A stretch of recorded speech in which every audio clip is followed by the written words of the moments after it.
महादेवच्या एका मंदिरात गेलो, पण मला वाटलं नव्हतं माझ्यासोबत असं काही होईल. हिंदू धर्म, देवदेवता आणि मंदिराचा प्रचार आपण नाही करणार तर कोण करणार? नेमकं झालं काय त्यासाठी व्लॉग शेवटपर्यंत बघा. तर नमस्कार मंडळी, मी वैभव सारटे पाटील एके जालनाकर वैभव. आपल्या जिल्ह्यामध्ये खूप सारे जागृत देवस्थान आहे, पण ते ठिकाण जास्त लोकांना माहिती नाही.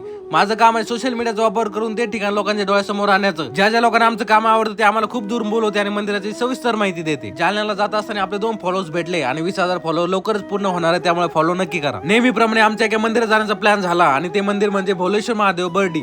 जालन्यापासून 3 ते 4 किलोमीटर अंतरावरती हे मंदिर आहे. या मंदिरात येण्याची ही माझी दुसरी वेळ आहे. मंदिराचा परिसर खूप मोठा आहे आणि इथलं हिरवगार वातावरण तुम्हाला नक्कीच आवडेल. नवीनच मंदिर बांधलेलं आहे, अजून भरपूर काम बाकी आहे. सर्वात अगोदर नंदी आणि महादेवाचं दर्शन घेतलं, पण मुख्य गाभारा ज्यामध्ये खूप मोठं शिवलिंग आहे तो बंद होता, कारण तो फक्त सोमवारी चालू राहतो.